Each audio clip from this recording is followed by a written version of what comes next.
সবাইকে অসংখ্য ধন্যবাদ এতক্ষণ ধরে আমাদের এই অনুষ্ঠানকে শোনার জন্য।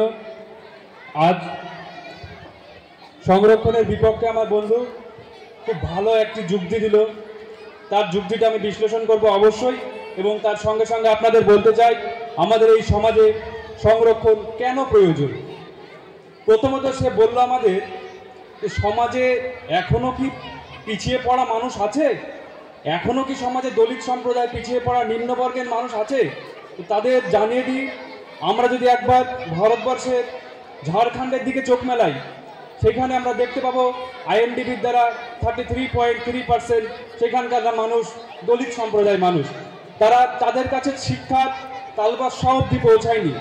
আমার এখানে কথা হলো, আমরা যদি সেই সমস্ত মানুষদের সংরক্ষণ না দিই, কাকে দেব?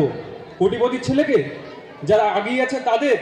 না, এই রকম মানুষ, এই রকম মন মানসিকতার মানুষদের প্রতি ধিক্কার জানাই আমি।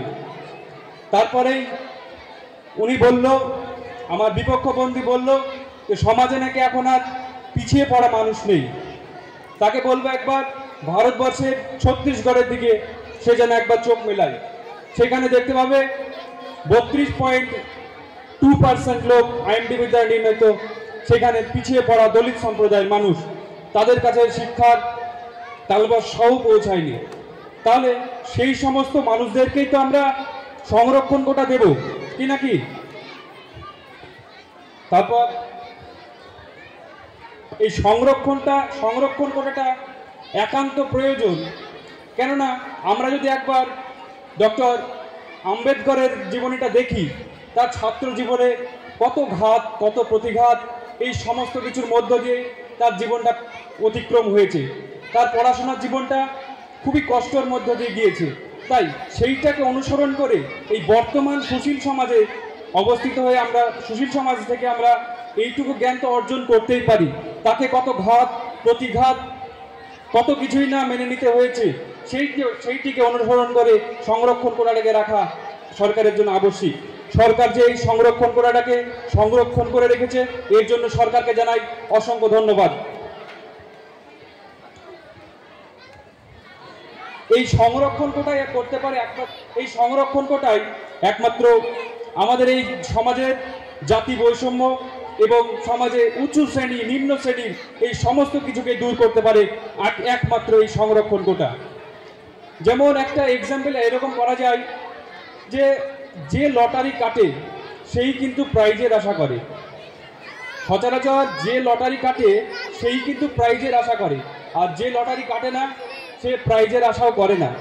ঠিক তেমনিভাবেই এই সংরক্ষণ কোটা আছে বলেই সমাজের বিভিন্ন সম্প্রদায়ের মানুষ আজ সরকারি চাকরির আশা করে। নচেত যদি না করত, সমাজের সমস্ত এই সংরক্ষণ কোটাটা যদি না থাকতো, তবে সমাজের সকল শ্রেণীর মানুষ হয়তো আজ সরকারি চাকরির আশাটা দেখতো না। দলিত সম্প্রদায়ের মানুষ তারা দলিত হিসাবেই থাকতো। সময় খুবই সীমিত, তাই আমি কয়েকটি পয়েন্ট উপস্থাপন করব।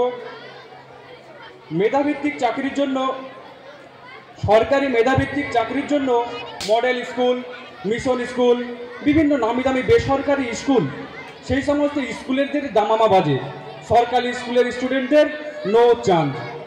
এখন কথা হচ্ছে, যার বাবা মাঠে কাজ করে সে তো তার বাবাকে দেখে এটুকুই শিখবে যে মাঠে কাজ করাটাই জীবনের সব। আর যার বাবা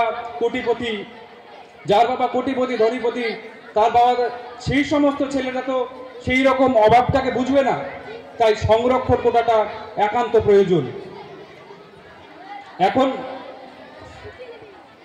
এমএলএ কোটা, এমপি কোটা, এই সমস্ত কোটাগুলো না থাকলে হয়তো এত বড় নেতা হবার সত্ত্বেও তাদের কোনো মান সম্মান, এতটা সম্মান হতো না। সরকার এই সংরক্ষণ কোটাটাকে রেখেছেন, এর জন্য সরকারকে জানাই অসংখ্য ধন্যবাদ। বর্তমান সুশীল সমাজের মানুষ এই সংরক্ষণ কোটাটা ওপর নানা যতই করুক, এই ST, SC, civil caste, scheduled tribe, এগুলো সমাজে একান্ত প্রয়োজন। আর সাধারণ যেসব মানুষরা আছেন এবং সাধারণ উচ্চবিত্ত শ্রেণী, আমি বলবো এখানে উচ্চবিত্ত শ্রেণীর যে সমস্ত মানুষরা আছেন, তারাই civil caste, scheduled tribe, SC, ST, OBC সেই সমস্ত অফিসে ঘুরে বেড়ায়। বলুক তারা ঘুরে বেড়ায় কি ঘুরে বেড়ায় না? সবার আছে এসসি, এসটি, ওবিসি, এই সমস্ত কার্ডগুলো। মুখে সবাই সংরক্ষণ কোটা তুলতে চায় সবাই বলে, কিন্তু আসল পয়েন্টে এসে সবাই হেরে যায় সংরক্ষণ কোটার কাছে। কারণ এই সংরক্ষণ কোটাটা একান্ত প্রয়োজন। সংবিধানের 13 নম্বর অনুচ্ছেদে বলা হয়েছে অস্পৃশ্যতাকে দূর করা হয়েছে। ডক্টর আম্বেদকর অস্পৃশ্যতাকে দূর করেছেন সংবিধানের 13 নম্বর অনুচ্ছেদে। এখন দলিত সম্প্রদায়েরও নিজেকে শিক্ষিত করতে পারবে, নিজেকে সরকারি যে পাবলিক প্রপার্টিগুলো আছে সেগুলোকে ভোগ করতে পারবে, তাদের আর কেউ বাধা দিতে পারবে না। সুতরাং তাদেরকে এত সুন্দরভাবে সুবিধা করে দিয়েছেন এই 17 নম্বর আইনের দ্বারা।